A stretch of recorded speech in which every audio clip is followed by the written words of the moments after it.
Right there, big thank you to you for staying with us here on the show. It's time for us to get into News Flash. This proudly brought to you by Franco Trading Enterprise, still phones, Papa Path. This morning, we say a big thank you to Franco, and you have to make your way to any of our branches and enjoy the very best of gadgets that we're giving to loads and loads of people out there. If you want to buy yourself an iPhone or Samsung, if you want a Nokia phone, you can definitely walk in there and get the very best. And also, for those of you who want to get your televisions, your air conditionings, your refrigerators, this is the place you need to be. If you want to buy your blenders, your microwaves, anything that will make your life very simple in your homes, Franco Trading Enterprise has got you, and that's the reason why you need to walk into any of our branches and also enjoy some discounts that we're giving, and we can actually make that possible for you. So why not make your way there? Now you want to download the app. It's the Franco Trading app on Google Play Store, and then you can also get on our website. It's www.francotrading.com, and you can get all the details that you need over there as well. And guess what? Franco Trading Enterprise has got quality, and that's what we're talking about. So make sure that if you're buying anything, home appliance, it has to be quality, and the quality you can always get when you go to Franco Trading Enterprise. Still, folks, Papa Path here, we're grateful to them. This morning, we've got our conversation coming up here on the show, and we'll be looking at the front pages of the various newspapers, and then we'll get into our substantive issue. We're looking at the president who has tripled the monthly allowances of the paramount chiefs and the Queen Mothers. We're going to be looking at that. The role the paramount chiefs and the Queen Mothers play in this, country in terms of our development and all that. Will this be able to actually put them in the position to, serve their people in terms of development? And that's one of the conversations we're looking at here on the show. And also, Boston is likely going to be losing over 40 million Ghana cedis if the margins that have been placed on them right now still exist. They're actually saying that in a couple of weeks, if it continues, there's definitely going to be a problem. But we'll look at that also here on the show as well. So these are two things that we're looking at. You can send your messages to us. Our WhatsApp line is active. We're streaming live on Facebook as well. You can also join us. I'll be reading some of your messages that you sent to us on Facebook as well. So here, this is News Flash, and we're going to be looking at the front pages of the newspapers. My guests will be joining me this morning here on the show, and then I'll introduce them to you, and then we'll get our conversation going. All right, so let's take a look at the front pages of the newspapers this morning. And Daily Graphic is here, and it says, government boost power supply capacity, 2,500 transformers being installed nationwide. And that's the Daily Graphic reporting on that. The president has been speaking on that issue as well. A lot of people believe that it's doomsday, but the president says that no, it's an upgrade of transformers. And so this is not doomsday. Anyway, Santini honors President Mahama, two former president with gold medal. That's also captured on the front page of the Daily Graphic. And VVU proposes tuition support for private tertiary students. That's also on the front page of the Daily Graphic as well. All right, so you can grab a copy of the Daily Graphic and read all about these stories on the front page. The Chronicle newspaper is here this morning, and it says, Enzima youth kick against illegal mining by foreign nationals on Adamu's concession. And that's the Chronicle this morning. And AG asked a court to convict Owuntumi, and it's got a picture of Justice Shemsai captured over there as well. And away from that, government rolls out Operation Keep the Lights On to stabilize power supply. That's also on the front page of the Chronicle. And the Bible verse for this morning says, Proverbs 21:13, whoever closes his ear to the cry of the poor will himself call out and not be ashamed. Not be answered, I beg your pardon. That's also on the front page of the Chronicle newspaper this morning. The Ghanaian publisher is here, and it says government raises chiefs' pay by 300%. And that's one of the issues that we're looking at, what it means for the chiefs and what it means for development as well. And I'm sure you also have your own take on that, so you can send it to us on our WhatsApp line and then on Facebook as well. What do you think this will do for the development of our various areas, especially with the 300% raise? I mean, definitely should be, making some impact. Anyway, away from that, Demo rocks Adamus mining. A lands minister urged to act, and the court allows Wontumi to file witness statement. Baumia to Mahama, stop harassing critics. That's also captured by the Ghanaian publisher this morning on front page. Economic Times this morning is here, and it says investors diversifying away from T-bills. IMF signals optimism for Ghana amid lingering financial headwinds, and that's on the front page of the Economic Times. GCB Bank declares one Ghana dividend as growth surges. That's the Economic Times this morning. Away from that, the last one for me will be the New Republic, and on the front page it says Maritime Authority to launch life jacket banks to curb boat accidents, and MIF beats targets, ask watchdogs to watch harder, and cash floods local government from 362 million Ghana cedis to 5 billion Ghana cedis plus allowances for 9,090. And away from that, Ajayi's new Accra studio opens as Cathedral probe stalls. And Woman Cash aims to unseat Mampong MP. That's also captured on the front page of the New Republic. It's got Woman Cash, who's aiming to unseat Mampong MP. Anyway, that will be the front page of the New Republic as well. And pretty much that would be all the newspapers for this morning here on Newsflash. You can actually grab a copy and read all about the stories captured over there as well. And we'll be reading some of your messages this morning. Send them to us on our WhatsApp line and also send it to us on Facebook. I'll be going there. Now, the government of Ghana, His Excellency John Dramani Mahama, has actually increased the pay for our chiefs out there. So let me just run through a quick one, because it's one of the topics that we'll be looking at this morning as well. So let me just see quickly, and then we'll get into the conversation. It says over here that the Minister of Local Government, Chieftaincy and Religious Affairs, Ahmed Ibrahim, has announced major reforms and updates affecting traditional leadership, national statistics and local governance in Ghana. Speaking at the Government Accountability Series on Monday, April 20, the Minister revealed that monthly allowances for paramount chiefs and queen mothers have been significantly increased. According to him, the allowance has been raised from 1,000 Ghana cedis to 3,000 Ghana cedis in 2025, marking a 300% increment.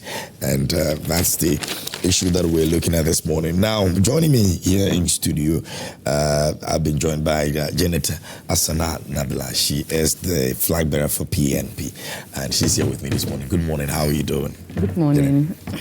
How was your weekend? Not bad. It was very, very eventful. Had a lot to do out of Accra and all that, but it was good. I can see that. I was somewhere in Gomwa Lome. Yes, on Saturday to help Abe Platz's wife. Oh. He had some donation over there. Very nice place. I love the place. I think I should be going there often. Wow. I made some very good friends over there as well. There are places in Ghana. I mean, if you go to the Aguna side, the Gomwa side, there's so many places that, we need to go, from Pomadze to Obuase to Lome. I love the place. I love it. I can see that. Yeah, you should visit. Well, and I've been roaming around that place whenever we are doing our campaigns and that would be good. That would be good. And assure them that you will support them when you become the president. Oh, I will. This morning, whilst coming to this place, I heard one of your bulletin talks about the women of Nashia in the Northeast region giving birth on the floor. Yeah. When I heard it, it pained me so much, and I felt hurt, because I gave birth and I had a problem, and I was transported to Kulebu, and that was 2009. And when I got to Kulebu, there was no place for me. Let's say I gave birth, and shockingly, I gave birth on the 20th of April. That was yesterday. And today, 21st of April, I was sent to 2009. I was sent to Kulebu. When I got there, there was no place for me to listen.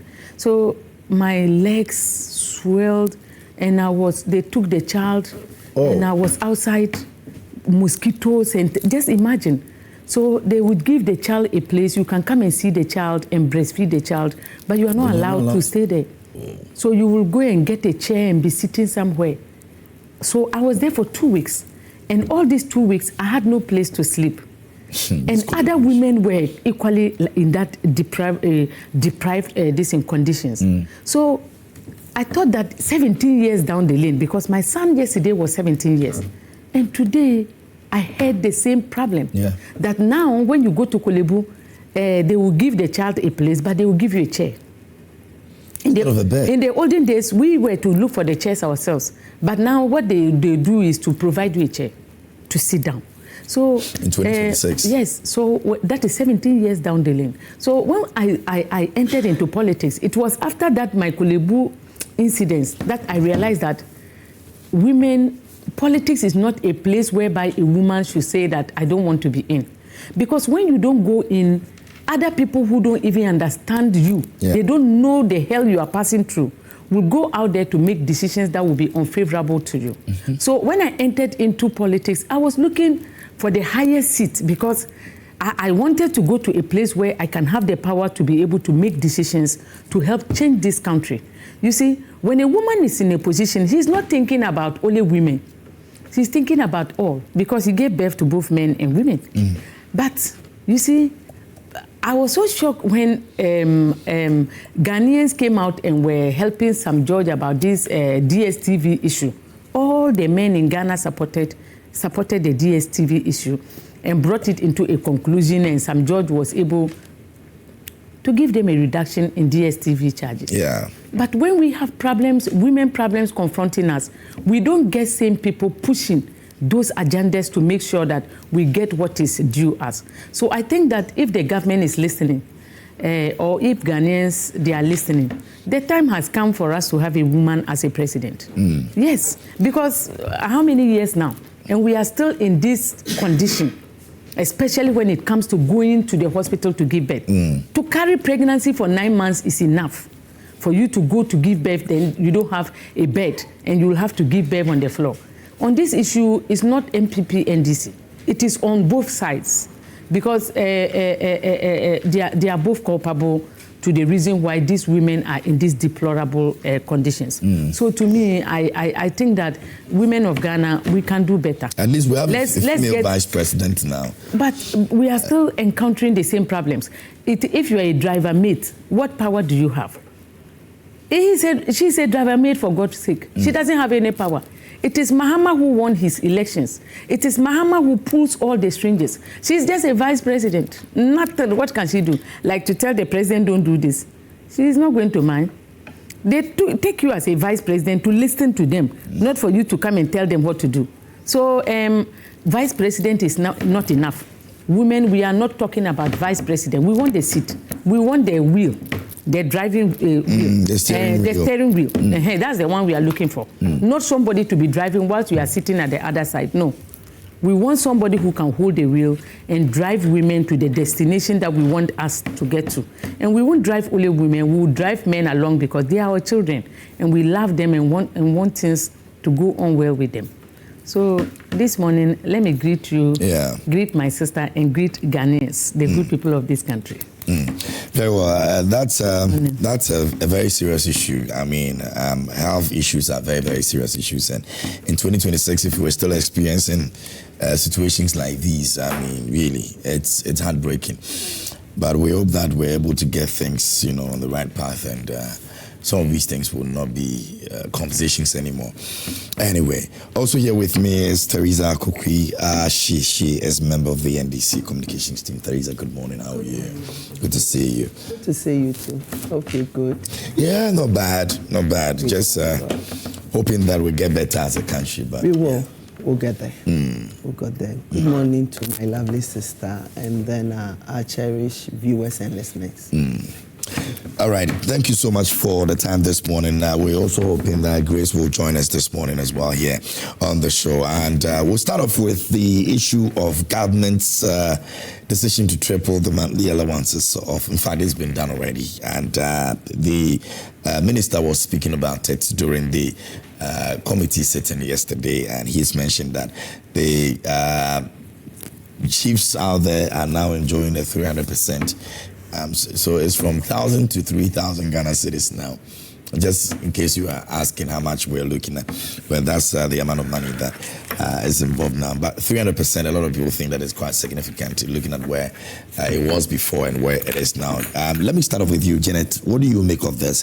We've been talking about development and also the fact that the chiefs play a very important role when it comes to this, because at the end of the day, they are the ones who live with the people. And so if you want to empower the chiefs, then you have to do it well, so the rippling effects gets to the people. Because if a chief is not happy, how do they serve their people anyway? But a 300% raise, that you think that is good? I'm not surprised that President Mahama has done it. You know, looking at where he came from when it comes to chieftaincy and other things, I think that it's a very commendable idea. He has done well. It's so devastating that they were taking 1,000 Ghana cedis and now 300. I never thought. You know, people have been saying that they and the government, they chop our money together, blah, blah, blah. We never I think that with what has happened, it's now time for people to be transparent when it comes to salaries. Because you will be in a very big position and be collecting and the amount of money they are paying you is too small, that people will expect a lot from you without knowing that you don't even get enough. Yesterday, when the thing came out, it surprised everyone. And I think we should commend the president for what he has done. Even though it's not enough, it's better than 1,000 Ghana cedis. 3,000 Ghana cedis is better than the 1,000 Ghana cedis they were being paid. They do a lot of things in the community that people don't understand. A lot of communities, they don't go to police station. No. When you see people getting the police involved, at times it's usually these huge crimes. But when you go to our communities, like someone like taking another person's wife, it goes to the chief police, whereby they will go and do rituals and see how they can amicably solve the problems. We talk about land issues. There are those in charge. So many things that they do in the community that people don't know. When you look at the Gambage's elderly people's home, that they first called it witchcraft, witches camps, it's because of the chiefs. Because the women were being killed. When they bring the case to the chief police and the chief says that, no, the woman is not guilty, they will hide and go and kill the woman. So they were forced to put up these shelters to harbor these women so that people will not be able to kill them anymore in their communities. So that place is a safe place for women to run to so that they can be safe from people who usually classify them as witches. So chiefs are doing a lot. That this amount of money, even the 3,000 to me, 3,000. What are they going to use the 3,000 for? And it was even 1,000. Yeah. Before it was moved. To me, I think the president has done well. We should applaud him. But let's look for measures to be able to create more revenue for our chiefs so that they will not even be dependent on politicians. We want them to be neutral. How can they be neutral when it is the president or the politicians that pays them? There won't be neutrality. In the olden days, we were having town hall meetings. So at these town hall meetings, you go in there, you can be able, contributions and other things, maybe you are the place where you come from, they can say that people who are working in their community, you pay 10 cedis. Those who are not working, maybe pay 2 cedis. Those who are in the market, do this. We are not doing this because we want to create another a revenue for government, blah, blah, blah, or for chiefs and queen mothers. We are doing this to make sure that they are independent. Now we don't have independence. You go and tell a chief something, what the politician tells him is what he will do. Because it's the politician that pays him at the end of the month. They go there to give them something to buy water and things, and they depend on that. So because of that, they can never be truthful. When I saw the money, I realized that we've been so ungrateful to the chiefs and queen mothers of this country. They do a lot, and yet they get nothing from it. So with this, I don't want politicians, to me, to get involved in our chiefs and queen mothers, their lives. I want us to have an independent chiefs and queen mothers who can be able to help us to develop. So I don't know how we can do this, but if I were to be the president, I will make sure that I create independent communities. You have your town hall meetings, you sit there, you decide on your issues, you think about how to generate revenue for your communities. You should have accountants and things. I think that the chief has. They have administrators. They will manage these accounts and make sure that the chiefs are well taken care of, that when there are issues and they call them to talk. In the olden days, because they were in charge, they were collecting the revenue, they were doing everything. So because of that, they could talk and people will listen. They could be independent and talk the way they wanted to do it. But today, because of our democracy and things, they said that we can't have two chiefs. So the president is the head of everything. He collects the revenue, he does everything, and now he has to give them whatever they have to give them to be able to survive. So I don't think we can be able to have an independent chieftaincy and queen mothers institution if we continue to follow this path. And if I were to be the president of this country, one of the things I will do is to strengthen them, because I would like someone who will tell me the truth. If I come to your palace, I want you to be bold enough, to be resourceful enough, to tell me the truth, that this is what you are doing and we don't think is right, than for somebody to hide the truth and sweet-mouth me in order to get something from me. We will have to strengthen our institutions. Economic power is one of the ways by which you can strengthen institutions. If they are not economically buoyant to be able to get money to do their activities, and they have to depend on politicians, it is the same cycle we are going through. You see, now we don't have independent people. You go into the churches, they are talking about politics. They are talking about how they prayed for politicians to come to power. Instead of praying for people to get safe, be saying that, oh, I was able to deliver these people and they got safe. No, they are telling you how they prayed for politicians to come into power, as if that one is part of our religion. Then you go into civil society organization and they are also preaching the same thing. They were supposed to be independent, but they are not. There is no independence anywhere. Everyone now is depending on the one who is holding on to the money, and that is the politician. And we can't have a country running smoothly when we have chieftaincy institutions depending on the presidency for their survival.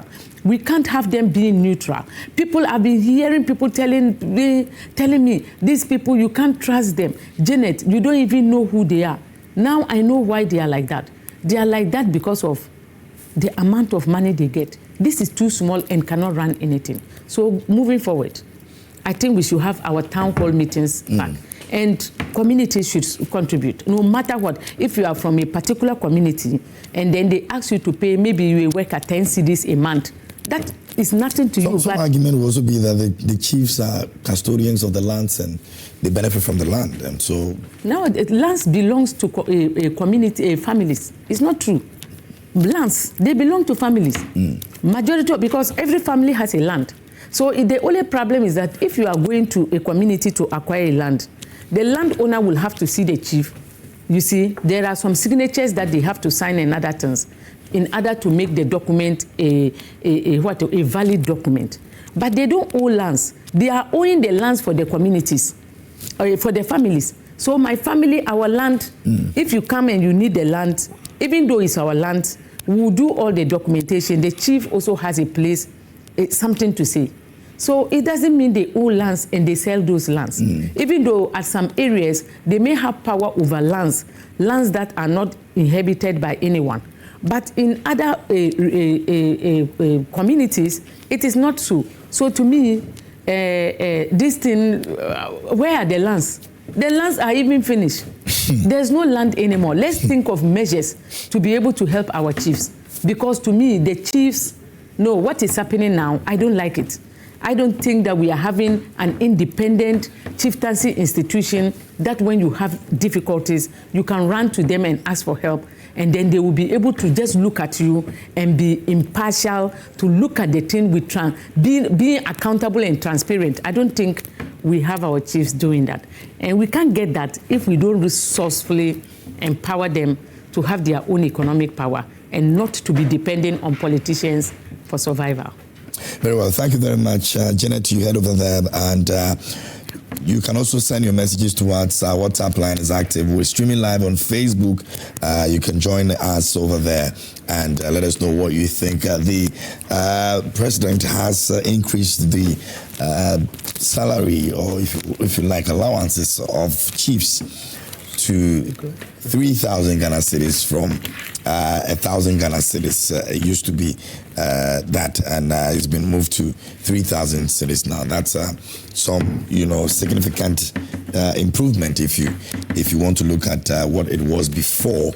And that's the conversation we're having this morning here on Newsflash. You can also join us and share your thought with us as well on Facebook. We're streaming live on Facebook, and then you can do so on our WhatsApp space as well. Don't forget, Newsflash is proudly brought to you by Franco Trading Enterprise, Still Funks, Papa Pathie. We're going to get into the conversation when we're done with this one, but let's continue and make progress. We've also been joined this morning. Grace Akosuamwabe is here with me, and she's communications member for the NPP. Grace, good morning. How are you doing? I'm doing very well. You slept well? Yes, I did. I hope you're fine too. I'm not bad. Did you sleep well? I think I tried.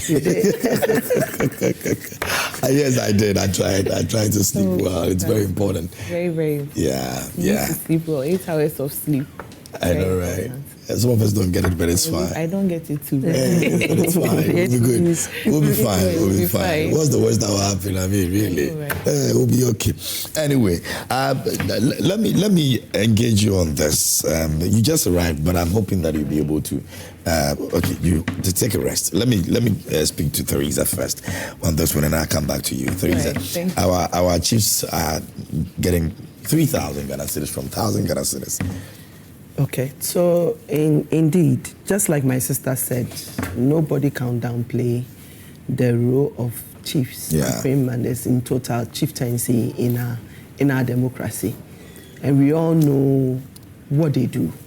So obviously, yes, this is not a salary. It's like you mentioned, it's an allowance that seems to help them perform their daily duties, because for chiefs, logistically they do a lot. For queen mothers, they do a lot, and that we can't really downplay it. For me, the most important thing is the commitment in ensuring that the country does better. We do more than we are doing. So you realize that it was 1,000 cedis, now it's been moved to 3,000. which is about 300% increment. Again, when we took over, assemblymen these days also get some bit of allowance. If you ask me, do they deserve more? Of course.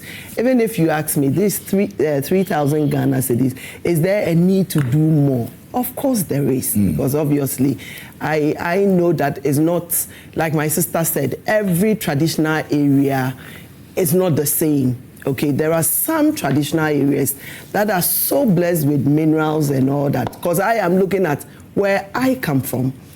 And so far, I might not be, my community might not be as blessed as other community in terms of minerals, and therefore in terms of royalties and all that. So some areas are not really getting that support. My sister mentioned that now the lands are finished. Trust me, there are some areas that have the lands. There are some areas that are so blessed now with all the industries and all that. So you can say that economically such areas are doing better. But of course, 3,000, I would want to recommend the President of the Republic of Ghana, JM.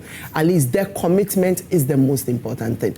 And then we'll continue to have a conversation. Is there a way to see that it can be cushioned? You're asking me, someone is asking, do you think that there is more to be done? Of course. Oliver would always ask for more. And we all know the enormous role that these chiefs play. So kudos to the government of the day. The commitment is there. We are delivering. We are making sure that we put in touching lives small way, one way or the other. If there is a need to add, and then to this extent, I would say that it's going to extend to everybody, and that's the most important thing. The cake of the country, we all have to have our share. So not just you, not just me, not just her, but at the end of the day, we all know that in our own little ways, the government is touching lives and putting smiles. So kudos to the government. So some other conversations will be that if we're giving you more, then we also expect you to do more in terms of your contribution to the society, the chiefs, for example. Is this also to also put them in a position where they are supposed to now be thinking that there's more that is expected of them? I agree that there is more to be expected totally of our chieftaincy. Our chiefs, our queen commanders, our paramount kings.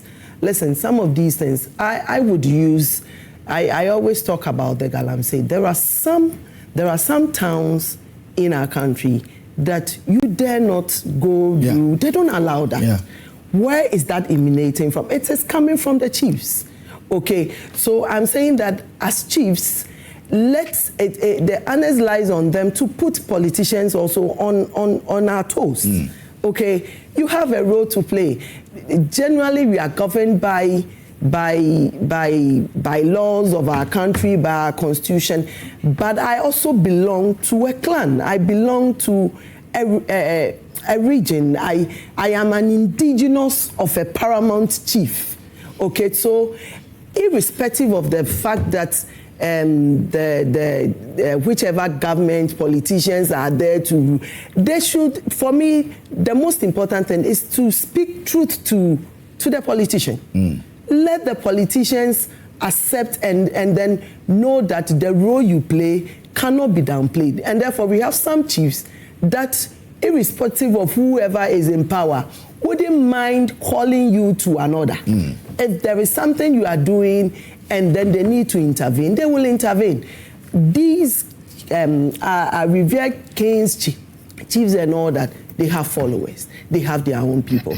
Listen, there are certain things that you realize that, so we are here, some youth will get up from a community and for some reason they are doing things that they are not supposed to do. You realize that when their chiefs and their kings come around, they align. Yeah. They align because they know that they belong to a lineage. They know that they want to protect their dignity. So by so doing, whatever I do would, at the end of the day, affect my chief. I'll try and then, so the most important thing is, my sister raised the concern of most chiefs these days not really coming out to, when it is wrong, calling the spade and saying that we want our chiefs to speak truth to power.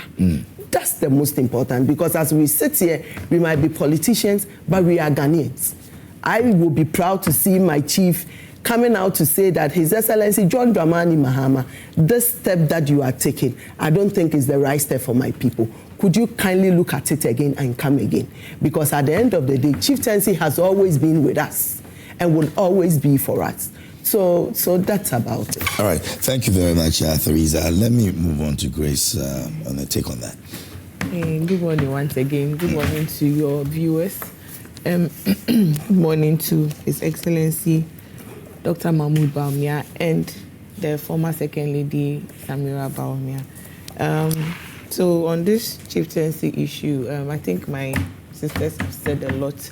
I think they are people that are really needed in our communities, in our societies. When she was speaking, she said when you go to some of these towns and villages, people listen to their chiefs in the communities. And I think they have a bigger role to play in the country. I think it's a good thing that it has been increased from 1,000 to 3,000. But I think we could have, the timing, for me, I believe that the timing is wrong because, I don't know, some few was it just last week? Today is Tuesday. Last week we had people going out. Some of our teachers going out demonstrating. I don't know if you saw it online. Yes, we had teachers going out. I think I saw one woman with a baby backed and was almost at the verge of crying. I mean, weeping. And we saw all that going on just last week. And then this week we enter into a new week, and all we hear is salaries, allowances have been given to our kings, chiefs and queen mothers, and they have no. They said now. Yeah, they've tripled it. Yeah. Yes, so it was done in 2025. So it was the chieftaincy minister who was giving the update. Okay, so it was done. It's already happening in 2025. Yeah. Okay, if I don't know why they choose to, update us now when just last week we had teachers going out to, demonstrate about what unpaid salaries and all that. For me, when I read it, I thought it was, something. It wasn't needed at this point because if you've already increased it and they're already enjoying the benefits, why I think the timing is wrong, because it feels like the teachers are not being heard. You don't need to update it when you know very well that just some few days ago, teachers were out there picketing and also like demonstrating because of unpaid salaries. If I'm a teacher, I don't really read into this, go back to 2025 and then get myself updated on this issue. I feel like it will be like these people don't care. I'm not a priority, because just last week I was out, we saw teachers out there demonstrating, and then this week you're telling me you've increased allowances for, you've tripled it. That's 300% of it. You've tripled it. So I'm just getting this update that it was done in 2025. But when I read it earlier, I was thinking it was a bad timing for them to announce it at this time when we know that people are crying for the same thing. Someone will wonder why they weren't considered, but then the chiefs and queen mothers have been considered. So for me, that's what I think, that the timing is wrong. They're supposed to solve the problem of the nurses first? It was teachers, not the nurses. The teachers. If put yourself in the shoes of any teacher. If you're a teacher and then you wake up one morning and you hear that chiefs and queens have gotten a 300% increase with regards to their allowances, how would you feel as a teacher? The teachers are very important personalities in our societies. All of us sat in a class. You were taught by a teacher. I was taught by, I'm sure they were all taught by teachers. They play a critical role in the development of this country. So they should be a priority. Do you get it? They should be on top of our list in terms of their salaries and allowances and all that. But here we have teachers going out just last week. I think it was Friday. It was for 3 days. Yes, they were out there crying. Some were crying. You should watch some of the interviews. It was very bad. We have teachers going through this, and then the next morning we wake up, we hear allowances have been increased for the they play a critical role too. But if we should, I think priority is very, very important when it comes to these things, that we should be able to look at the needs of the teachers. Maslow's theories of needs. We have all these things. We need to look at them before we can go out and put all these things out. So for me, if they've done it already, that's okay. But I still think that the timing is very wrong. Why didn't they announce it back then? Why do you think it's really necessary to announce it now when you know that people are there crying for the same thing? Do you get it? Do you get the whole thing? You've done it in 2025, which is okay. Why didn't they announce it back then? Why did you choose to announce it now when you know very well that the same people are also crying for the same thing? Do you get my point? Yeah. It's not necessary. If you've done it, they are already receiving the benefits. Why do we have to put it out there again at this time? For me, the time for accountability. Accountability. Why? So why 2025? It was implemented in 2025. Why didn't you do it there? The settings and all these things, we see through it. This is one of those. Of course, you've done it in 2025. At the very point when teachers are crying. Just, 2 days ago, you come out to say that you've given allowances to increments. Yeah. You've moved it from 1,000 Ghana to 3,000 Ghana, which they have been receiving for almost a year. Why do you see the need to update it now? For me, I said the timing is wrong because we have teachers out there last few days crying for the same thing. So if you come in, if I'm a teacher, I'm sitting in my house and I hear this news that chiefs and queen mothers have gotten an increase in their allowances from 1,000 to 3,000. That's 300%. I will be upset. Do you get it? I will be upset. So sometimes if they want to do this kind of settings, for me, I believe that they should also look at the timing. The settings and all the PR gimmicks, we see through it. You've already done it. These people are receiving the benefits. You could have done it back then in 2025 when you had already set the motion, you've already set the thing going and people are enjoying the benefits. Why do you come now to tell us this when you know very well that teachers are out there crying and complaining about salaries? That is the point I am coming from. Very well.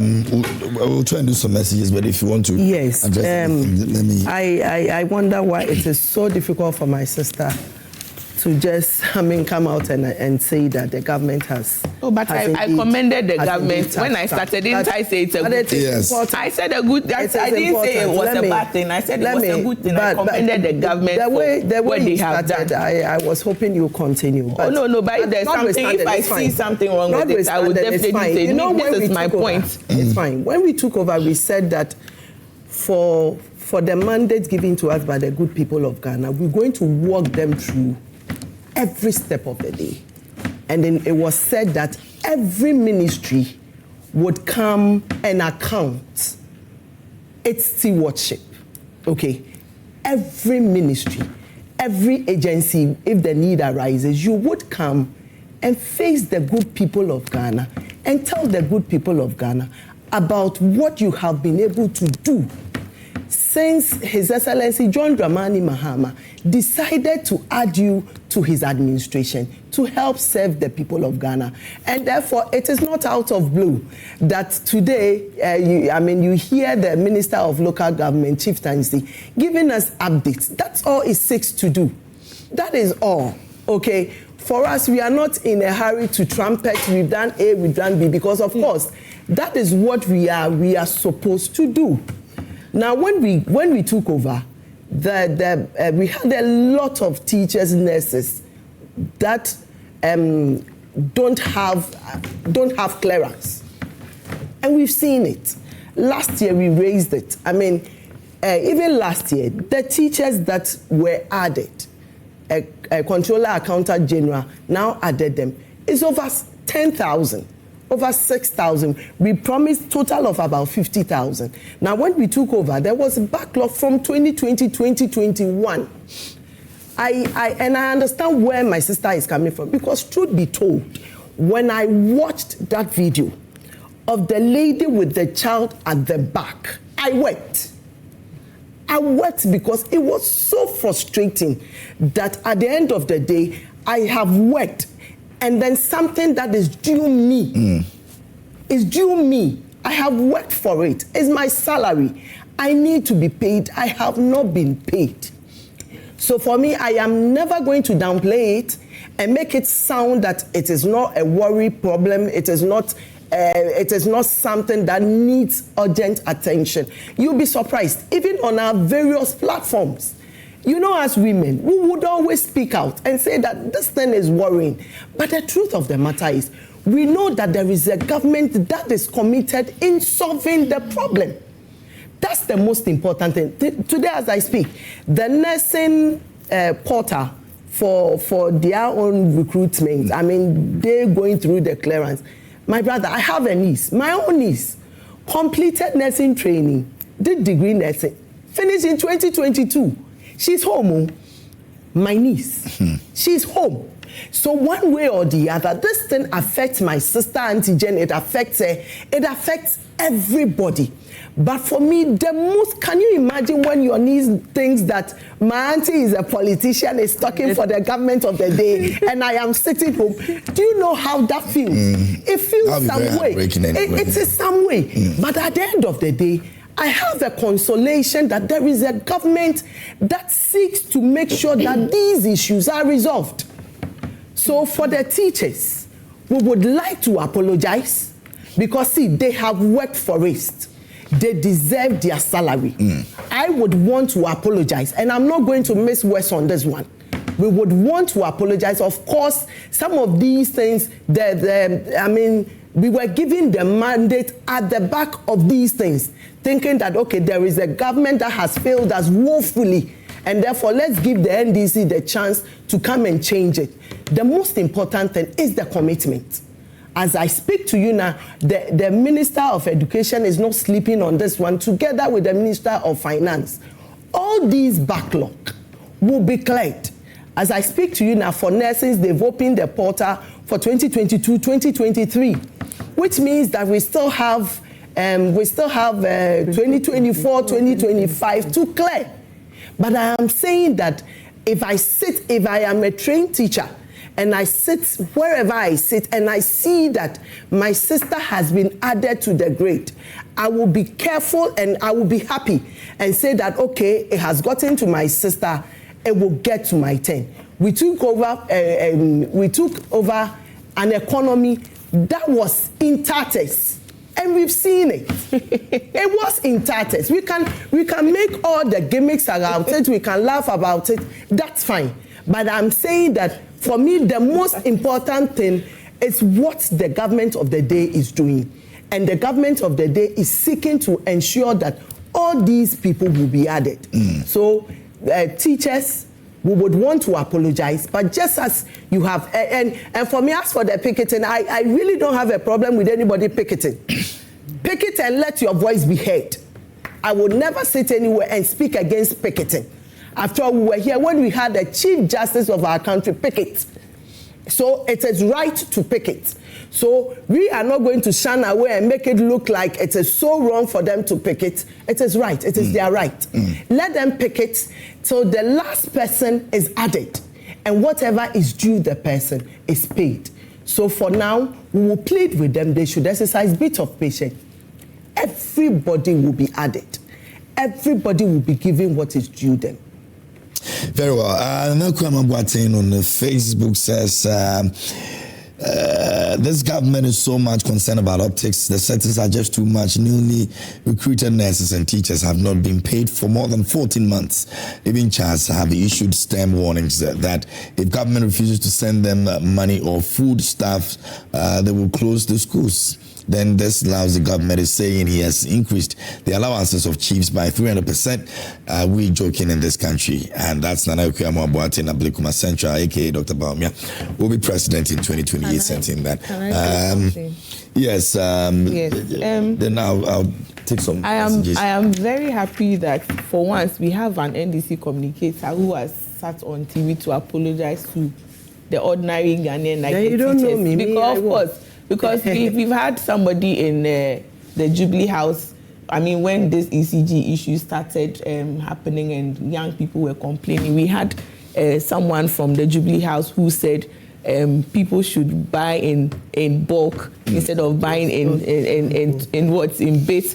I sat on this same platform with an NDC communicator when I was complaining about my shop, and the person told me to throw away if I was using a second-hand fridge. Was telling Ghanaians who are using second-hand freezers to throw them away and buy new ones. Oh, you were here. She said. I'm very happy. Wait, I am very happy that we have someone who has, apologized to Ghanaians for that, and I hope her government is listening. So and then they will stop because it came from you. Wait, you see, they will stop the optics. Because when you do that, the optics and the settings that they are doing. At this time when people are crying, you decide to come and put this online. For what? For Ghanaians to say that you are doing, when very well, you know very well that teachers have been crying for it. She's saying that she feel you don't feel anything because your sister is part.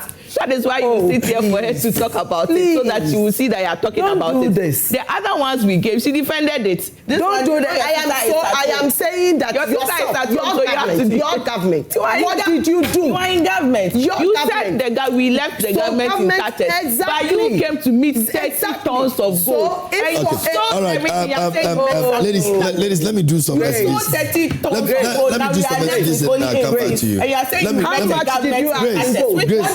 Grace and Teresa, let me do some messages. I'll come back to you and then we'll finish up with it. This one over here says, let me tell me that I am sorry. Good people of Ghana, enjoy your show. Can you imagine? Grace, you have done well. Thank you. You are doing very well. Yes, you're doing very well. Very, very well. This one says, fantastic Wilberforce session in Asawimso. It says, Ghanaians expected that after 8 turbulent years in office, the new patriotic party, NPP, would use its time in opposition to reflect on the reckless governance that plunged the nation into economic hardship, institutional decay, and widespread corruption. Instead, the party has become even more troubling in opposition, more desperate, more deceptive, and more willing to sabotage national progress for political gain. All right, let me have the next one randomly. Just this one says, good morning, my brother. Tell the 2 NPP women that they have nothing to say. Okay, there's only one MPP woman here and there's one PMP woman here. Flag bearer for that matter. Meshach Asante says the greatest enemy of Ghana's progress is the NPP political party. They think Ghana is all about Accra, Kumasi and other cities. They should go to the villages and acknowledge the importance of these beautiful imported tricycles, which aim is to assist health delivery in the villages. I never knew election defeat can cause inability to think deeply, and that is what MPP is going through currently. My love for President Mahama and the NDC government keeps increasing every day due to these kind of initiatives. Kudos to Mr. President and your team for the wonderful work for Mother Ghana. Can I have the next one, please? Kwame Na Acidity says, good morning, beautiful ladies. This is not the first time SHS feeding program Buraha is in this country. Good news, government has released funds for procurement of perishable items for SHS and technical schools. Special greetings to National Cereal Callers Association of NDC, NASCA. Kwame Na is always coming with this association that none of us have any idea of. If there's anything called the Association of Cereal Callers of the NDC. Anyway, paying our chiefs for what work done. Go to the towns of these chiefs and see the schools and the children attend. There are also no teachers in the classroom. Go and see the sanitation situations and other amenities there. It is it a priority?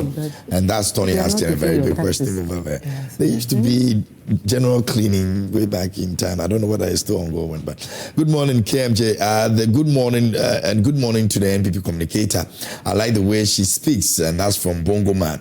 All right, Bongo Man. Grace has heard you. Let's go to the other one, Master Planner. Yeah. Says, good morning, KMJ Enjoy Prime. Please, my sister Theresa, the NDC communicator, should get the facts right and stop peddling falsehood. There's no any 2020, 2021 or 2023 teacher trainees backlog at home. They are all posted except those who are not qualified, probably because of their licensure exams or not national service. This is the first time we have 2 badges of teacher trainings posted in history of Ghana. Nurses worked for 14 months but paid only 3 months. So Theresa and her NDC should give us a break. Kudos to my sister Grace for the good job, and my political wife Jenny. Fantastic job done as usual.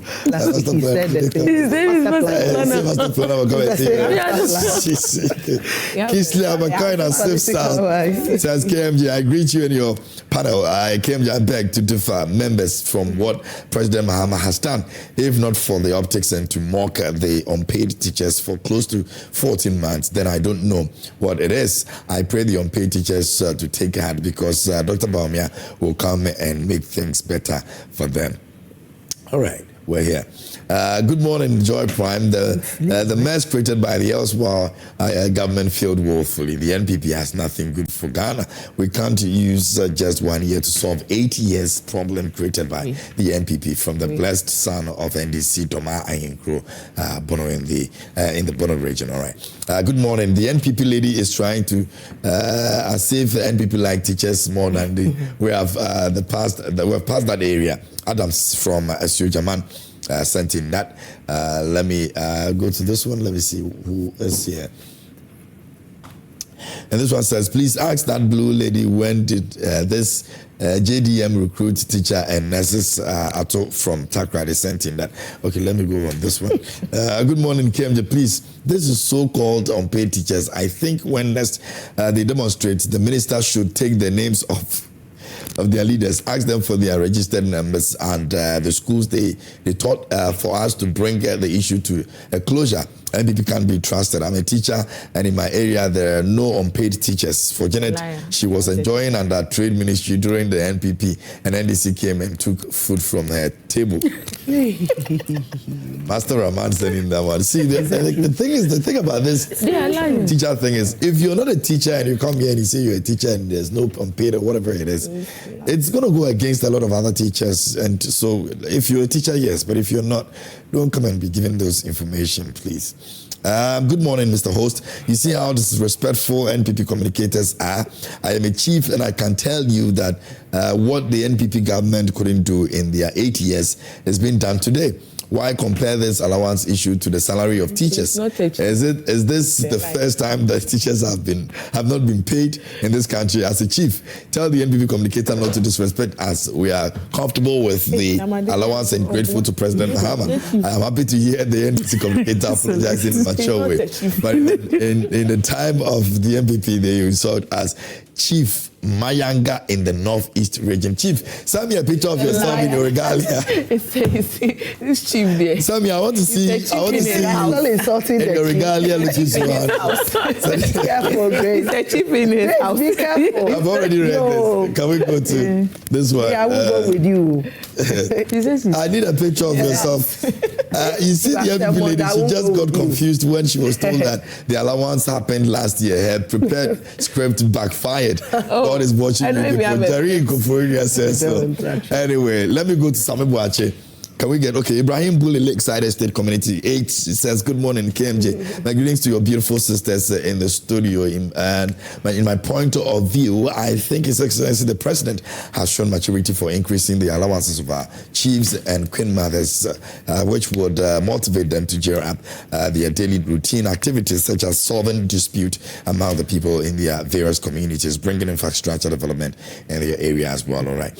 Sami Boache also sent in this one. The administration led by Mahama Opoku should reconsider its priorities, given the stark contrast between the increased monthly allowance for chiefs and the reduced cocoa price, which adversely affects farmers, as well as the unpaid salaries of teachers and nurses who have worked for 14 months. The food shortages faced by secondary schools. What is the rationale behind the chief's allowance increment? And should it not be re-evaluated in the light of more pressing issues, such as the silence of some clergy members on the matters like LGBTQ+. There is hope coming 2028 with Dr. Mahmoud regards to Samuel Osei Sarkodie.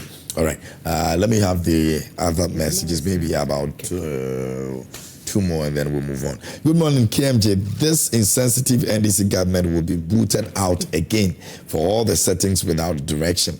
There's high cost of living in the country, and people are in serious distress for the glaring disappointments. And that's Abdullah Abdul Razak in Tamale.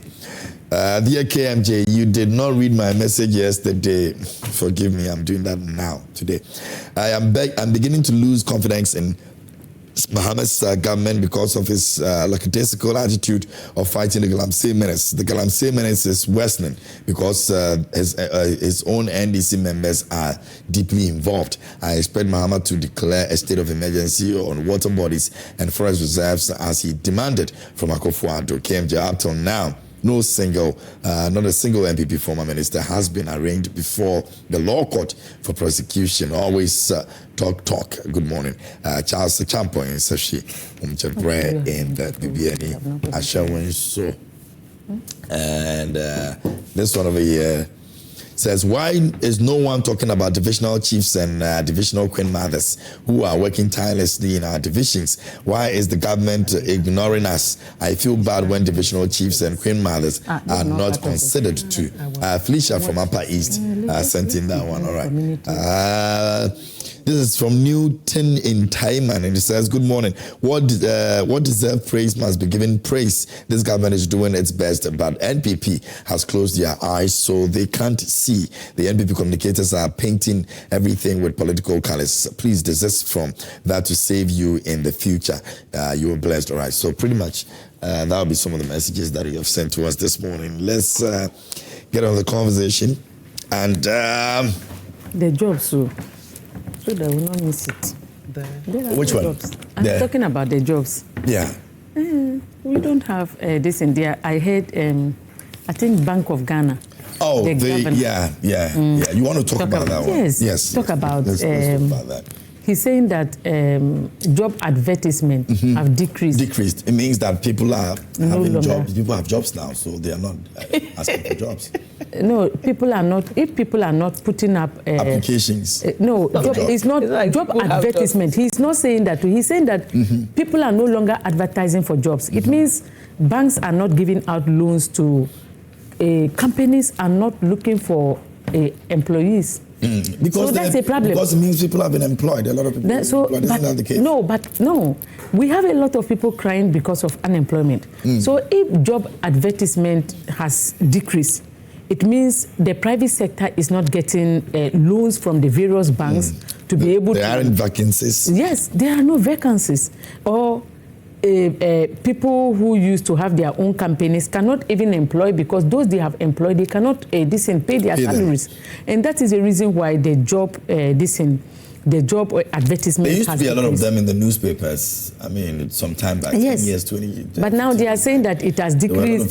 And the decrease, when you look at it, that 4 point something, then this one 1 point, some small this thing. Yeah. Then I think this is an agenda that the Bank of Ghana governor, when I saw it, I was asking myself, why this? Then I saw the agenda. The agenda is that he said when you look at Senate contribution, it has increased by 7.something%. He went to 1 point something job advertisement not being the same to a huge Senate contribution increasing to about 7.1%. And he left it that way, thinking, trying to put in the minds of Ghanaians that they have employed other people and now Senate contributions are going on. But when you look at Senate contribution, it has nothing to do with employment. For instance, when salaries of people increases, their Senate contribution will also increase. Ever since they came, they've increased salaries. So when you increase salaries, you see that Senate contribution will increase. Necessarily, it doesn't mean that they have employed more people who are paying Senate. But it can also be that the same people who are already in the Senate scheme are those whose salary have increased and now they are having huge amounts of, Senate is recording 7.1% increment. So jobs is still a problem. And even, last week when we came here, the NDC had the Musa Dankwa survey that we were discussing about. Yeah. He said that 78% of NDC members complained and they were worried about jobs. That's 78. That's a huge number of youth complaining that there are no jobs. And now the Bank of Ghana governor is also telling us that people are not advertising for jobs. And we know that if they are not advertising, it means people who have completed schools, people who are looking for jobs, they will not get jobs. If there are no advertisement, where are you going to get the decent? It is not like he's saying that people are no longer searching for jobs. He said people are not advertising. So if people to apply. So that is a very big problem. And this is coming from the Bank of Ghana governor. So I'm disappointed that he just brought out this and left it like that. You should have come up with a solution as to how we can be able to solve this. You are an economist. That is why you are there, managing the affairs of this country. Don't come and tell us the problems and tell us that Senate contribution have increased. Don't say that, because you are a part of the solution solvers of this country, especially the place where you are in, Bank of Ghana. So I expected him to come up with measures that we can use to be able to solve this problem, lowering the interest rate. This morning, I heard from your station that people, even though government is saying that everything is okay, but when you go to borrow, banks are not decent. They are not even getting the lending decent, and the interest rate is not going down. How do you expect people, you Bank of Ghana governor, how do you expect people to be able to advertise for jobs when your interest rate is high? When people comes to borrow, they will not be able to make profit. How do you expect people to be able to advertise jobs when they cannot even get loans with low interest rate, when the Women's Bank is not in place? How do you expect people to put up advertisement? So to me, I think that we should not allow the Bank of Ghana governor to just go like that. You don't come to the media and just say things and walk when you are the one holding on to the economy with your hands. Ever since you became a Bank of Ghana governor, what are the things that you are doing to bring, what things are you doing to bring in the private sector to make sure that people get loans with somehow low interest rate that you will monitor to make sure that they also contribute and advertise for jobs so that the youth can be able to get something to do? Don't just tell us what is happening, because you are a stakeholder. You are the one holding on to our finances. You are the one controlling all the macroeconomic stability, micro and macro. You are the one in charge. And then you just come and tell us that they are not advertising for jobs. It means that your interest rate is high. It means that people are not... people don't want to even go into businesses because they cannot do businesses because you, the Bank of Ghana governor, the lending rate is scaring people off. That is why they cannot lend and they cannot be able to advertise for jobs for people to come in to also apply. So don't tell us that the jobs people are not advertising. They are not advertising because of how high your banking systems, your lending rate is. So don't tell us that. When I saw it, I was sad. Ghanaians, even the youth of NDC, they are all crying. The entire Ghanaian youth are crying because there are no jobs. When I say jobs, sustainable jobs, whereby you will know that this is my job, they are paying SNIT, they are paying GRA for me, my life is stable, I can be able to get like maybe at least 5,000 Ghana cedis, at least 10,000 to be. You don't get those jobs. You will go and apply for a job. All the people that I have been seeing, they will come that the people say they want to pay 2,500. They want to pay this. And they will calculate their lorry fare, going out and coming in. This is somebody who do employment.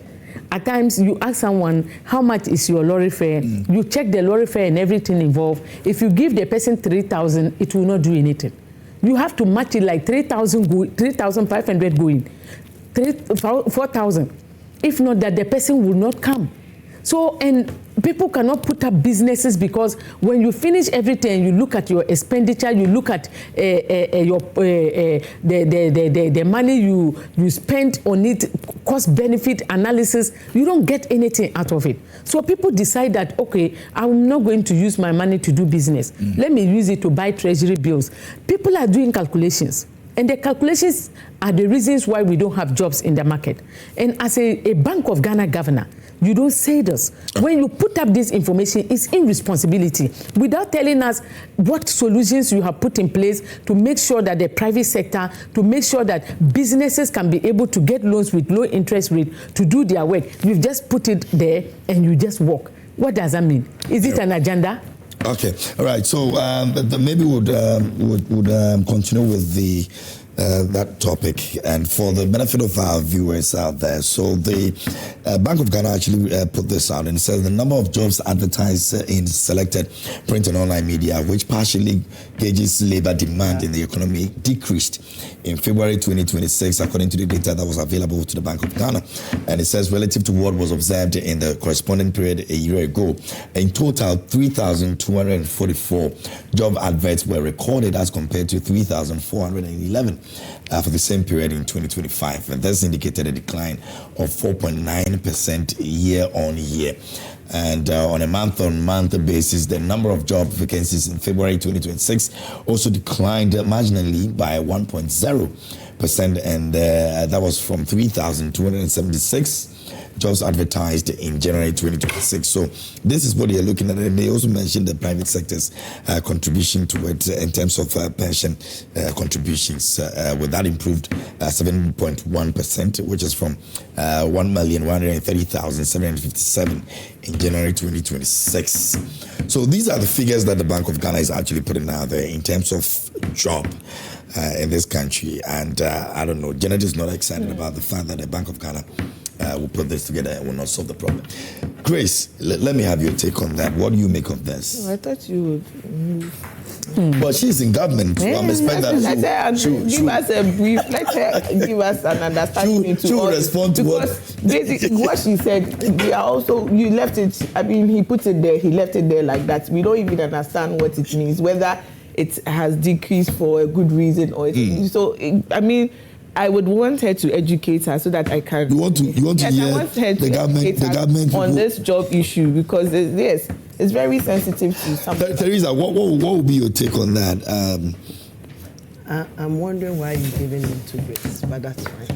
You know, this is no. Seriously, I don't understand what he put. So you know, the Bank of Ghana. Yeah. Some of these things, it's actually a microeconomic indicator that they do every time, year on year, they do it. And then, just as you stated, this is a gauge, a partial gauge. So obviously, it doesn't cover all the informal sector, and we all know that our economy, the informal sector, is big. So obviously, you've seen a decline in adverts in the media space, online portal, and all that. It is important for me to state that unemployment is a canker, and indeed is a national security threat. We're not going to run away from it, and I'm a youth. I am not going to shun away from the fact that the youth of this country needs job. Having said that, the backlog, someone asked, if you take up, it's been that bad. And then, cause for me, I would want to take it from this angle, where we decided that we collapsed banks, local banks, had about 22 people losing their jobs. It is something that I would not want anybody to play politics with. Because for me, every individual has people who rely on them. So it is for public knowledge that we decided to close our local banks. Indeed, an issue that we could have used less than 10 million to solve, we used over 20 million to close it. 22 people lost their jobs, coupled with the fact that you have a lot of people completing schools and all that. What will happen? So it is true that as we speak, the unemployment in our country is huge. So I can understand and relate to my sister. These things, it gets to a time, we all don't have a choice that to be Ghanaians before politicians. Having said that, since we came to power, through even the YEA, my boss Basintali, a lot has been done. I mean, 12,000 Ghanaian youth have been employed to help the Ghana Police Service. 12,000. You will tell me that indeed, this is so small. Indeed, it is small. But I'm saying, and again, I'll come back again to the commitment level. We had about 5,000 Ghanaian youth being trained in prison service as prison assistants. Okay, then coupled with the fact that there's been a lot of training, a lot of the Jumapa, Jumera, the 1 billion, just to give people the skills. Because listen, the government can employ everybody. There is no way that the budget of the government of any day can recruit everybody. So it is important that you give people the training they need to ensure that they can be on their own. These days, entrepreneurship is the way to go. I have said that for some of us, I wonder if I can ever be an entrepreneur, because I'm a very good entrepreneur, because we all have different skills. I would want to be at the office. That's me, probably because growing up, that's what I am used to. Okay, so irrespective of the fact that we will keep saying that people should go into entrepreneurship and all that, we are all not cut the same way. But at least you have people going their own ways. So, but they have the enabling environment. Exactly, but the point is the enabling environment has to be created. Do we have that now? I wouldn't say 100%. I would be wrong to say that as a government, since we took over, we've done everything and it's magic and everything is blossoming and with order. But at least the economic, and when we come to the economic indicators, a lot of people don't want to hear. But the truth of the matter is, now if I am a businesswoman and I decide to go to China or wherever I go for my goods, how much do I need to change, irrespective of what was the dollar rate now? What is the dollar rate then? Okay, those are the kind of conversations that the Guta and whoever will be having. Okay, so this one is not a true reflective of the unemployment issue. It doesn't really cut across the informal sector. I would also not say that the informal sector has been able to absorb all the youth of our country. And then my sister would say, NDC youth. Last week I was saying, I don't want to look at it as NDC youth. Youth or youth. I mean, you came at the back of it, they gave us power to serve. So even if it's an NDC youth, guess what? I might have an MPP brother or sister in our various homes. You can have a mother who is an NDC, a father who is a CPP. At the end of the day, collectively, we are family. Okay, so this is about it. As for the Bank of Ghana, it is an indicator. It is part of what they do. When it comes to the bigger picture, that is where we are asking that Ghanaians will ask that what are we doing to ensure that this unemployment can catch up. Janet is also asking the same question, especially now, with the Bank of Ghana. Quite recently this year, when we had the security recruitment and with all the issues that came with it. God rest, our sisters and brothers who lost their soul. This happened because at the end of the day, people have sat home for years and that there were no recruitment. Okay, unlike open recruitment where I can apply for and go for whatever it is, there were no recruitment. We realized that when the data, the number of people that were going to be recruited was given out, the president of Ghana, His Excellency John Dramani Mahama, came out and said that let's open up. Let's do about 40,000. Let's do about 10,000 every year. Okay, just to solve the problem, because you realize that the number of you that has the edge and then the joy to serve in a security whatever agencies isn't small.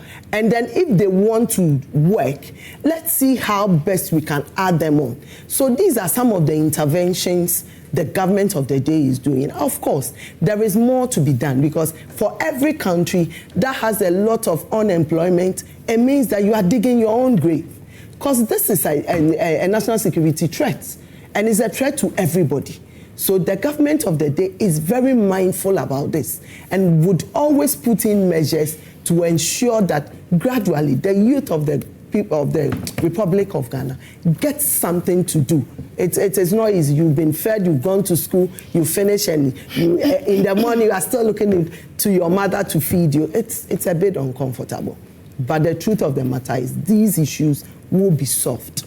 We inherited a backlog. I will keep saying it. It is not easy. A mess that has been created for 8 years. We've been in power for well over a year.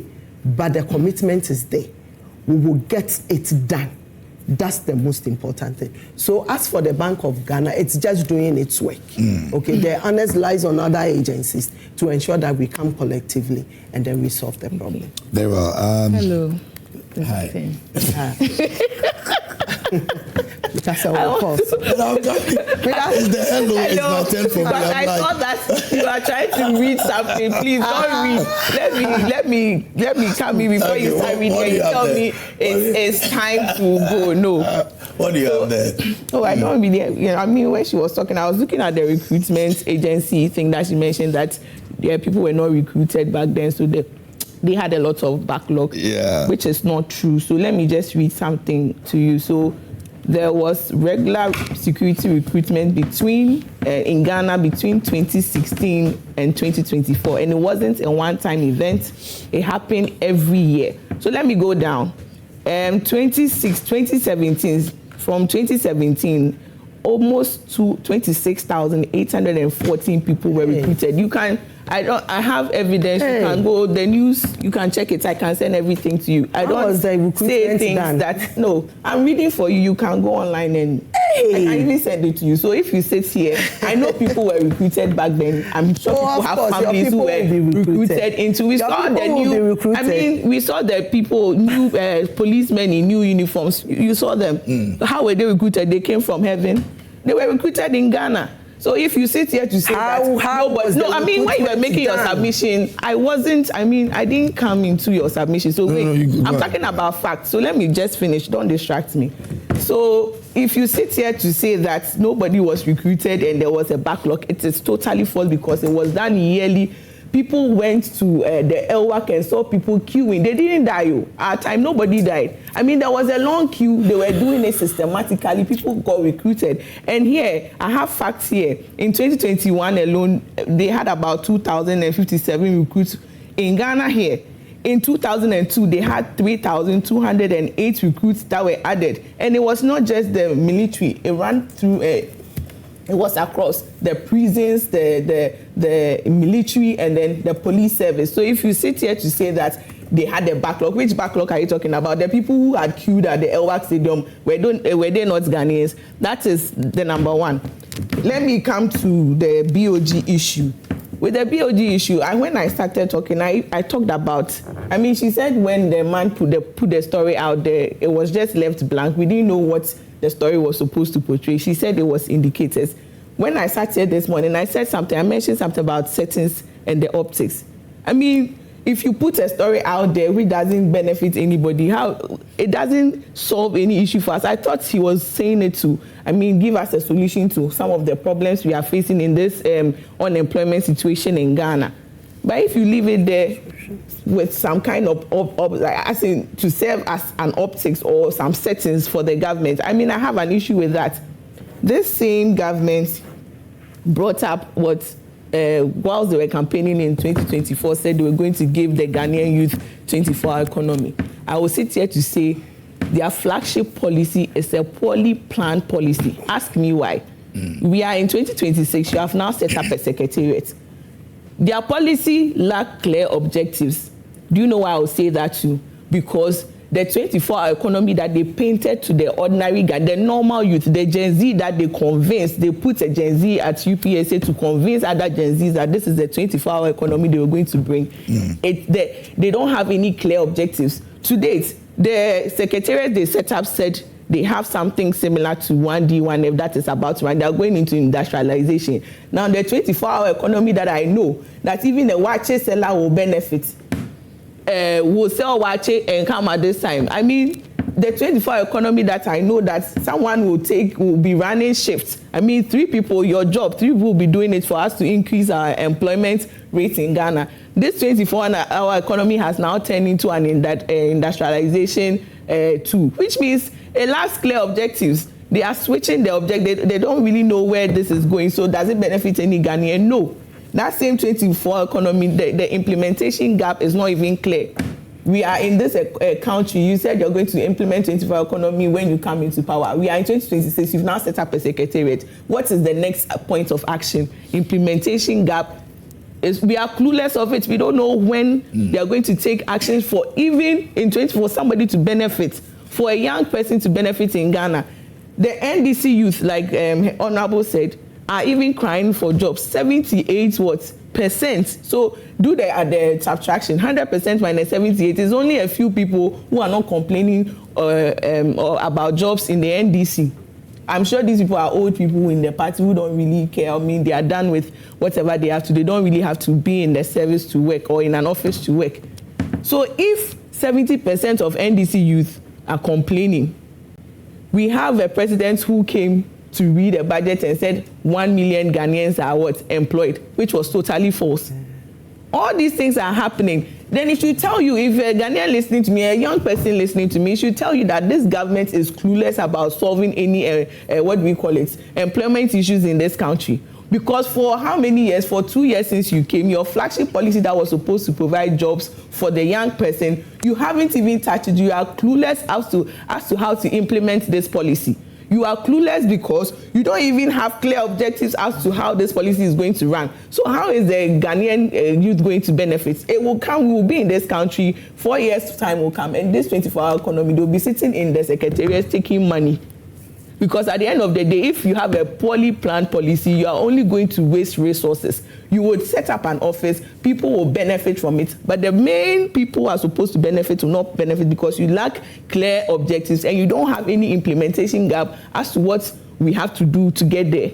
So with this unemployment, situation in this country, it's going to be a big problem because the NDC, but then when she was talking, she said banks were closed and all that.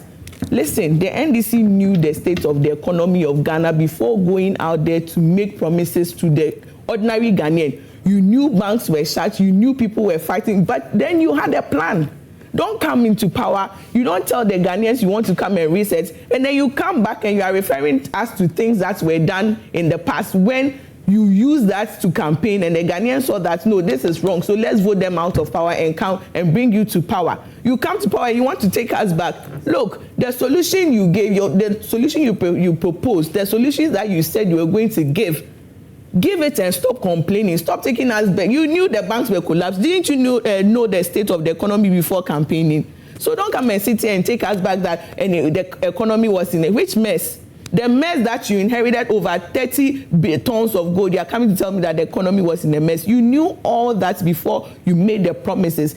And look, I know that the right time, the Ghanaian youth will hold them accountable. You cannot come and sit here and tell us 133 jobs, 24 economy, and then you come back and you tell us that you don't know you don't even know how to implement some of these policies. No.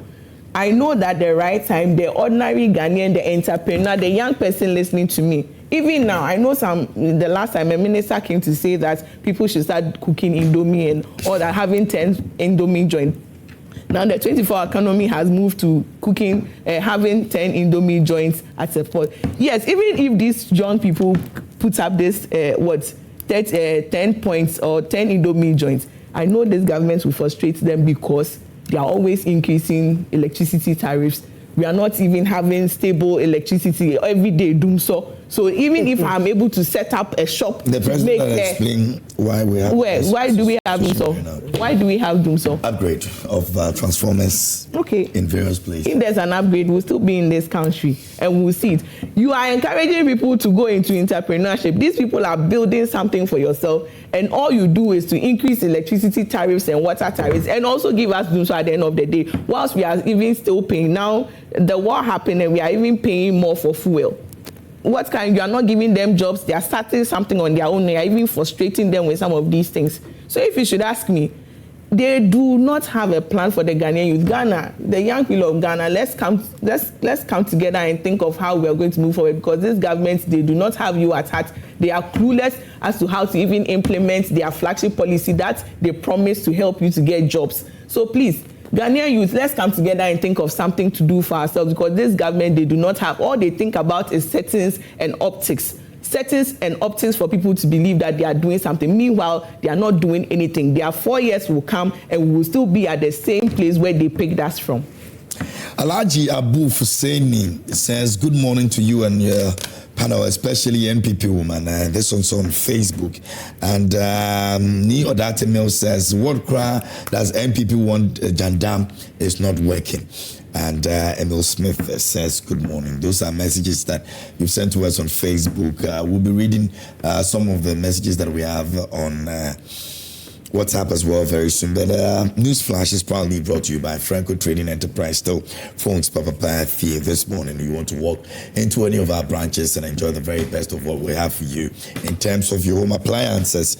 If it's your TV set, if it's your phones, if it's your blender, your microwave, anything that want to make sure that you get for your home, you can go to Franco Trading Enterprise and get it from there. We've got about 10 minutes to actually wrap it all up this morning. So, Janet, let me have your take. You want to say any other thing before? I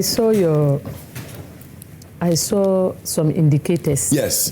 The unemployment gauge that we have. Yes, and when you look at the indicators, it's not getting better. Unemployment in this country has never been better. Whether MPP or NDC, it's not a good thing. But we have a government who said we're going to solve it. So my problem is that I heard talk about the banks.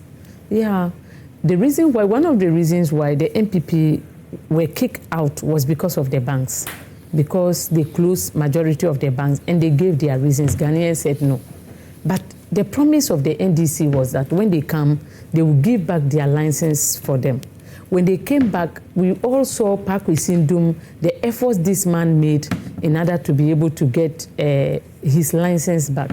As we speak now, they told him that no, they cannot give him back the license. But you promised that when you come back, you give the banks back so that they can go ahead to employ. But upon coming to office, as we speak now, you've not said anything. And that one too is a problem. When we make promises, our promises are not based on tangible and deliverable manner. We want to always add politics into it. I don't know what the problem is. Whenever a political party comes into power, they find it very difficult to implement their policies. They find it very difficult to do the things that they said they were going to do. But employment is the thing that drives a country forward. Because without employment, your GDP and all this inflation you are talking about, low inflation rate, do you know that there is a disadvantage of low inflation rate? And that is what is happening in this country now. People are crying. I go to market and people say, we are here, no one comes to buy our goods. People are not even asking us how much for us to tell them that we'll reduce the price for you. It's because of the low inflation. It means the government is not spending. When government doesn't pay workers, when he's not paying nurses, he's not paying teachers, when government is not employing, when government is not giving out loans with low interest rate to people to be able to start up businesses, then there's a problem. Your markets, you will go and buy goods and come, no one will buy. So the problem of Ghana is the low inflation the NDC is recording. But people don't understand. If you're in the market and they are not buying your goods, you will have to tell Ato Forson that enough with the low inflation. We are done. Start spending.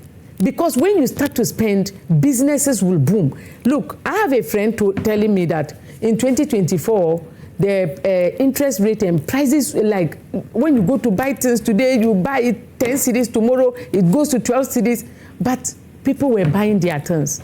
Now, it's no longer like that. But when you go and buy the things and come back, people are not buying. So she was telling me that her biggest problem is people not buying. And I said, it's because of the low inflation. The NDC keeps telling you that it is an advantage.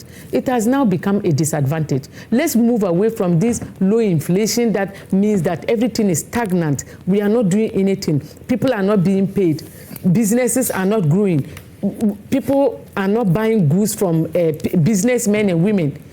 Businesses are closing down as a result of Ato Forson and his low inflation rate that he has carried like a silver can.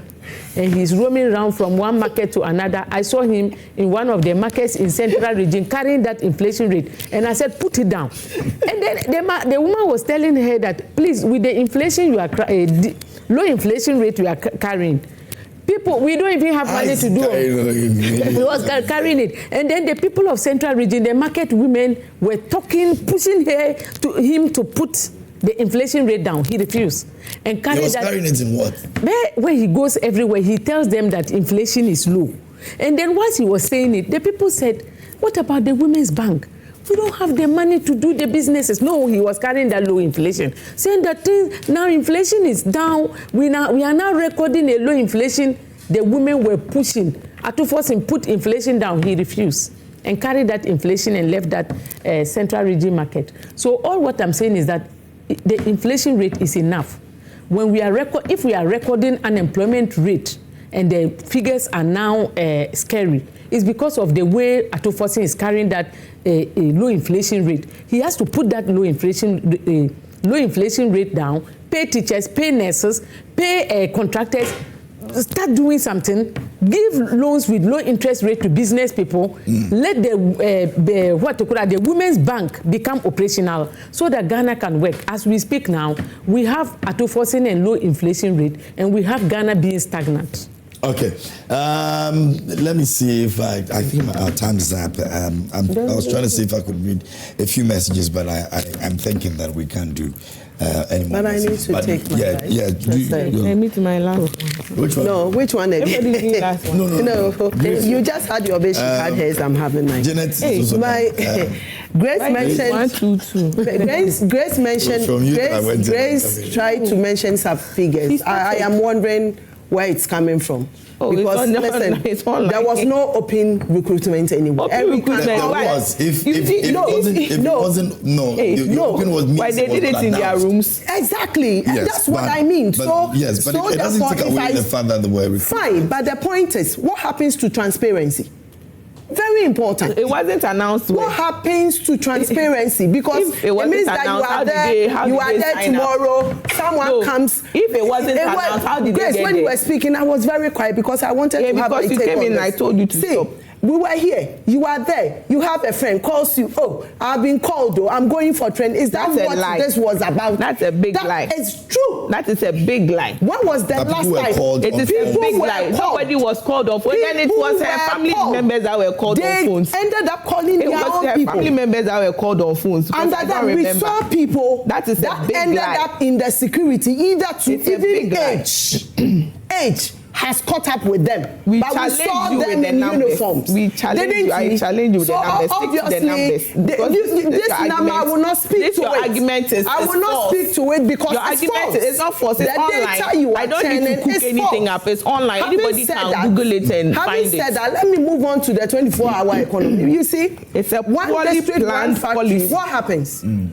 Why is it in the drain? You know why it is in the drain? Because there was no policy document governing that policy. And then you want to now run.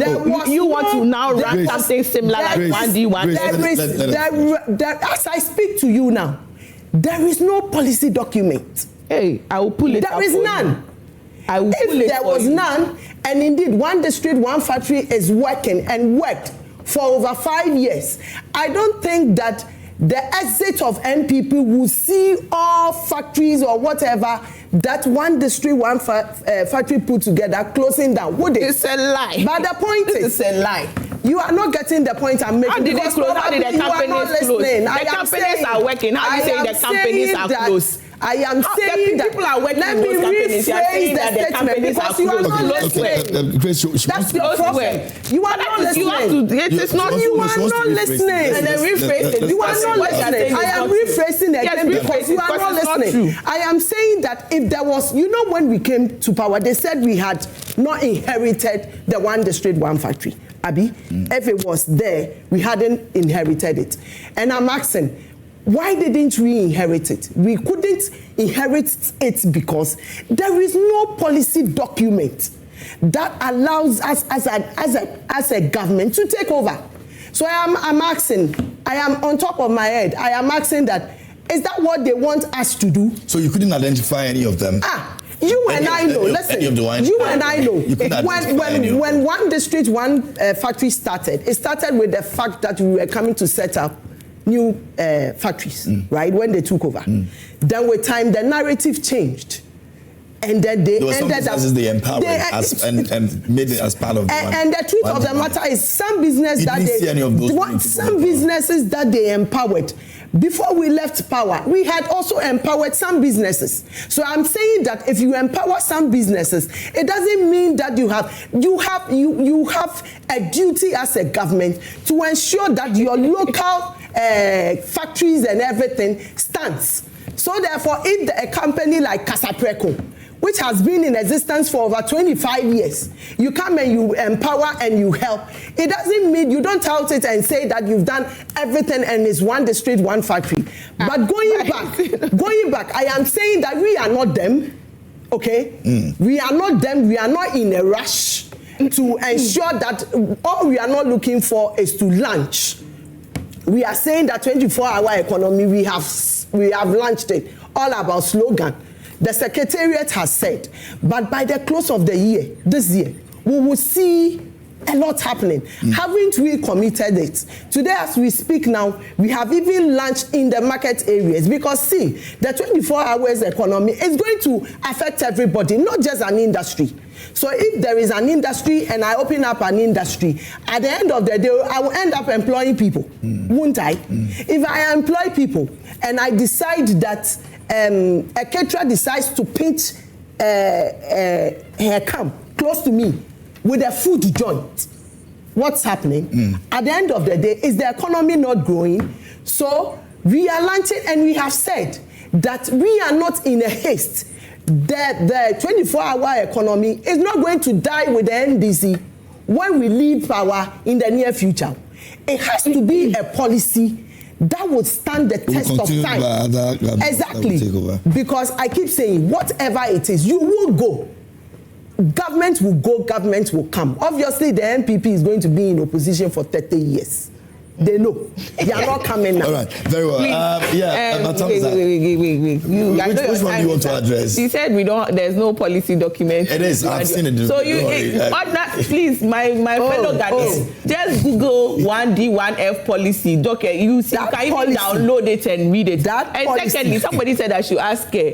So you see, don't come and sit here. Now, I love the internet. The moment you sit here and say something that is false, we can just Google it and then tell you that it's a lie. It's a lie. That's what. One thing. They said I have to ask her that there are over 300 YEA staff that they haven't been paid for almost a year and 4 months. Somebody who works at YEA sent me this. So we should ask them. Last week, over 300 people. The guy thanking back. You don't know this is a government office and let's not do this. Office and settings. I saw a video of a guy also thanking. They are saying somebody making payments. 300 of them haven't been paid for a year and 4 months. When are they going to be asking? Where are they going to be paid? When teachers office and settings. It's not good. All right. Why are we not making office and settings? The good people of Ghana booted you people out. Okay. This will be the shortest opposition ever. 4 years. The shortest opposition 30 years. 4 years. You are here. You will see never. That will be all for this morning. I'd like to say a big thank you to Franco Trading Enterprise for making this conversation possible. And also, if you want to actually change your TV or upgrade your sound systems, if you're getting an AC, that sends mosquitoes away. If you've been waiting for the perfect time to transform your home, the wait is officially over. LG Prime Week is here at Compute Ghana, and it's bigger than ever. From the breathtaking cinematic color of LG TVs to smart refrigerators, washing machines, air conditioners, microwaves, and more. Enjoy world-class innovation designed to make life easier, smarter, and also more enjoyable. Now within your reach for the fraction of the price. But don't wait.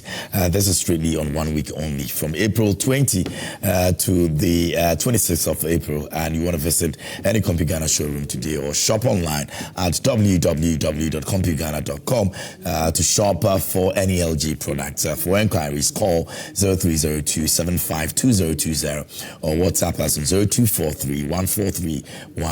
0343. Own an LG product today. LG Lives is very good. And that's what you need. And a big thank you to my ladies for joining me this morning. Janet Asana Nabla is flag bearer for PMP. Grace Akusiamoamping is a member of the MPP communications team. And Theresa Kokui Ashi is a member of the NDC communications team as well. Today is your birthday. Happy birthday to you, woman of valor and of steel, Mary Boyson Davis. Words will actually feels as words will fail us, but God knows we are forever thankful and grateful for all you have done and continue to do for us, your children. As you turn a year older today, may joy and happiness not depart from you. But above all, I pray for good health so you can live long enough to see all your children where you wish to see us, and carry your grandchildren as well. Have a beautiful day, our queen. We love you so much, and words cannot explain that. And this is coming from your children, Dede, Yao, Kwame, and Rama, and it's going out to you again, Madam Mary Boyson Davis. A very happy birthday going out to you. Janet's son's birthday was yesterday, belated one. He was 17 years yesterday. He's a big boy. Learn hard. I was sad that he was in school. He wasn't here for us to celebrate. And the person I asked to send a delivery to did something. He told me that he was sad because of the way the delivery, blah blah blah. And I wish him the happy birthday. He's a great boy. He's a great boy. He should learn and make mommy proud. You see, your mother is becoming a president very soon. That's a lot of achievement. We will send him a coffee juice. It's part of the 1F. See you.